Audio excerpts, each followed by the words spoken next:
देखेंगे आप लोगों के साथ लाइव डिस्कशन कर रहे हैं हम, क्योंकि हम आपके लिए बहुत खटे हैं।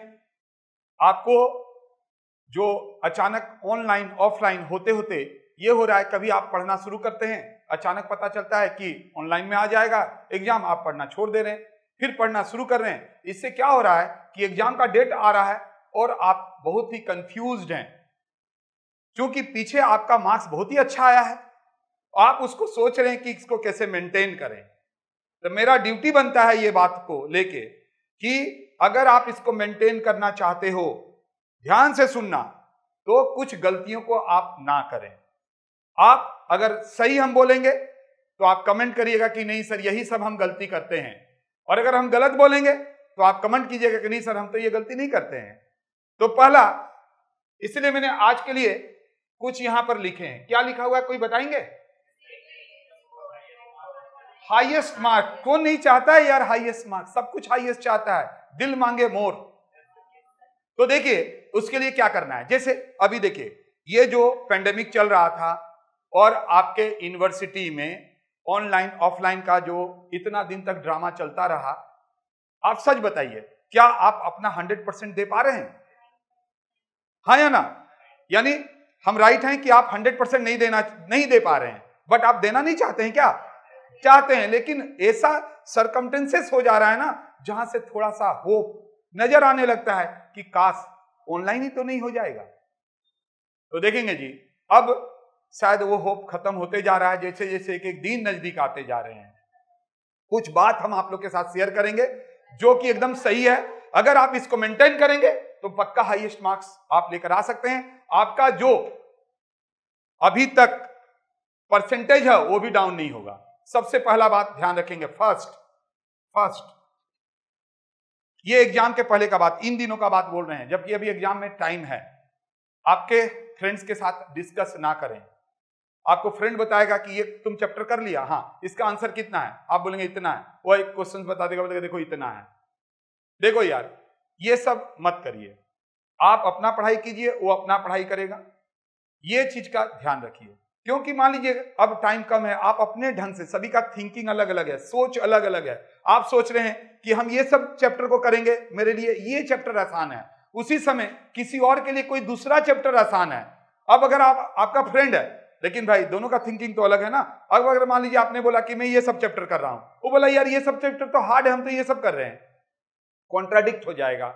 इसीलिए प्लीज आप ये सब डिस्कस ना करें, इन दिनों ना करें। हाँ सब कुछ नॉर्मल होता ना तो वो भी 10 चैप्टर करता, आप भी 10 चैप्टर करते, वो कोई एक छोड़ता, आप भी एक कोई छोड़ते, वो बात नहीं है। बट यहां पर तो अभी कोई बहुत सारा सिलेक्टेड बात कर रहा है कि सर किसी तरह से हमको पास होना है। अरे किसी तरह से क्यों ही पास होगा यार, हम सजेशंस दिए हैं, उसका पीडीएफ दिए हैं, आप पूरा नंबर ला सकते हैं। तो ये पहला गलती ना करें, यानी फ्रेंड के साथ किस टॉपिक को कर रहा है, किस टॉपिक को छोड़ रहा है, इसका डिस्कशन ना करें। दूसरा, आप देखे होंगे जब आप एग्जाम देने के लिए अब जाते हैं, ये तो एग्जाम के बहुत पहले का बात है, अब एग्जाम के दिन आप जाते हैं तो देखेंगे एग्जाम के पहले आप पहुंच जाते हैं। भले ही आप जिंदगी भर लेट जाते थे, लेकिन उस दिन तो पक्का टाइम से बहुत पहले चले जाते हैं।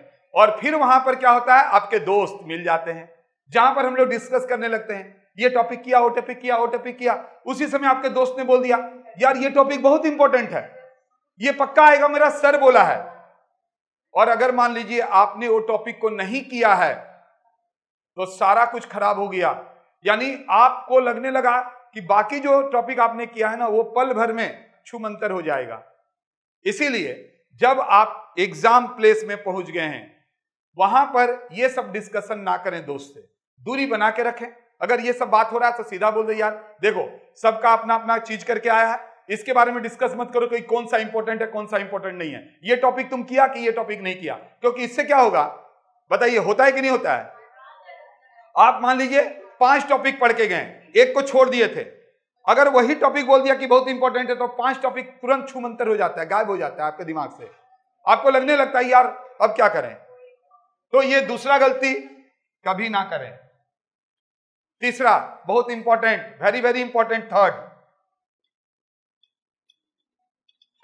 बहुत इंपॉर्टेंट है, देखेंगे आप सब एग्री होंगे।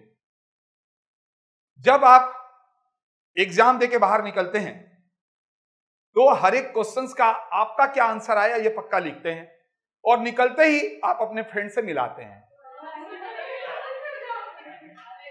मिलाते हैं कि नहीं? अब मान लीजिए अब होता क्या है कि आपका आंसर कुछ आया, उसका कुछ आया, तो फिर क्या करते हैं आप तुरंत सर को कॉल करते हैं, सर कौन सा सही है? करते हैं कि नहीं करते हैं? सुनिए, नेवर ना अपने फ्रेंड से उसका आंसर मिलाइए, न ही अपने सर से पूछिए। कब तक? जब तक कि अगर इसके आगे भी आपका कोई एग्जाम है तो, क्योंकि इसका इंपैक्ट वहां चला जाएगा। जैसे ही आपको पता चलेगा ना कि भाई आप 5 बना के आए हैं, लेकिन अगर उसमें एक का भी आंसर गलत हो गया ना, तो आपको उसका डर, उसका याद अगला जो चैप्टर, अगला जो एग्जाम होने वाला है ना, उसको खराब कर देगा। तो बताइए क्या फायदा हुआ? क्या वो वापस आएगा? नहीं ना आएगा। लेकिन आपने क्या किया, उसके चक्कर में जो आने वाला एग्जाम था उसको खराब कर लिया। तो ये काम कभी ना करें। अगर ये काम नहीं करेंगे, तीसरा नंबर बहुत ही इंपॉर्टेंट था, अगर ये काम आप नहीं करेंगे तो नो डाउट आप समझ गए ना, यही करते हैं कि नहीं करते हैं? तो आपको क्या अवॉइड करना है यार? क्या अवॉइड करना है? कुछ खास नहीं। आपको सबसे पहले एग्जाम के बहुत पहले कौन कौन सा टॉपिक कर रहे हैं अपना अपना कीजिए, अपने फ्रेंड से डिस्कशन ना करें।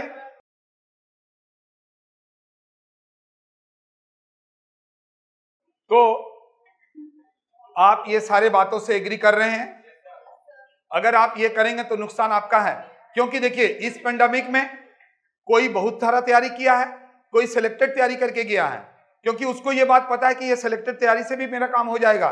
लेकिन अगर आप ये फालतू का डिस्कशन करेंगे तो नो डाउट आप फेल भी हो सकते हैं, क्योंकि डर एक ऐसा चीज है ना, आप बोलेंगे सर डर के आगे जीत है।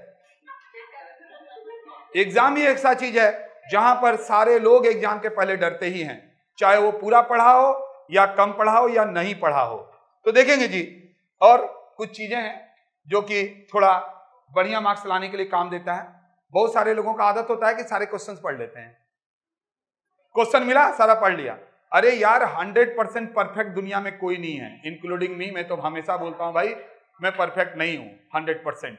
देखेंगे जी, आप 100% अगर पढ़ के भी जाइएगा ना, तो ऐसा नहीं कि आप 10 का 10 क्वेश्चन जानते होंगे। अगर 10 क्वेश्चन आया है, 8 जानते हैं, अब आपका दिमाग हमेशा वो 2 क्वेश्चन की तरफ जाएगा, आप 8 को बढ़िया से नहीं लिख पाएंगे। इसीलिए आपको हमेशा जो पहला क्वेश्चन है उसको पढ़ना चाहिए, और अगर वो नहीं जानते तो दूसरा पढ़ना चाहिए, ना कि पूरा पढ़ना चाहिए। बाकी आप इसमें डिसएग्री भी कर सकते हैं। आप बोलेंगे सर सब इसलिए पढ़ा जाता है कि उसमें जो अच्छे से जानते हैं उसको लिखेंगे। भाई आजकल तो चॉइस रहता नहीं है, और करके रहता है। आजकल वो जमाना गया कि 10 में से कोई 5 लिखो। उस समय लोग सारे क्वेश्चंस को पढ़ते थे। अभी ऐसा नहीं है। अभी अगर क्वेश्चन 10 है तो 10 का 10 ही लिखना पड़ता है, भले उसमें और है तो ठीक है। ये बात एग्री करते हो कि नहीं? अब आगे आओ, आंसर जो आप लिखते हैं आंसर शीट, उसमें क्या क्या ध्यान रखना चाहिए, वो भी अच्छा मार्क्स लाने के लिए बहुत बड़ा चीज है।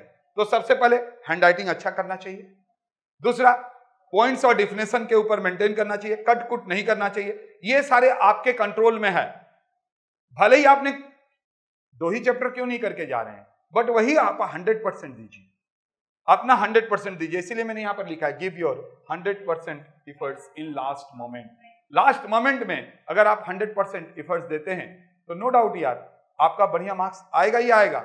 लेकिन बस वो गलती नहीं करें जो कि हम लोग एग्जाम के पहले अपने फ्रेंड के साथ और एग्जाम से निकलने के बाद जो अपने फ्रेंड्स के साथ आंसर मिलाते हैं, और आगे भी हम लोग का कोई एग्जाम रहता है उसको भूल जाते हैं, क्योंकि वो आगे का एग्जाम को आपको खराब कर देगा। तो ये सारे बातों का आप ध्यान रखिए। उम्मीद करेंगे आप बहुत ही अच्छा मार्क्स लेकर आएंगे। माथुर सर का ब्लेसिंग वो सभी लोगों के साथ है जो एग्जाम देने के लिए जा रहे हैं। और अगर आप ये सारे बातों से एग्री करते हैं ना, तो कमेंट जरूर कीजिएगा, वीडियो को लाइक करके मुझे मोटिवेट कीजिएगा। वैसे हमारा हर समय आप देखते होंगे एनर्जेटिक आपके लिए रहते हैं, क्योंकि हम चाहते हैं कि एक एक स्टूडेंट्स बढ़िया मार्क्स लेकर आए। तो फिर मिलते हैं नेक्स्ट वीडियो में।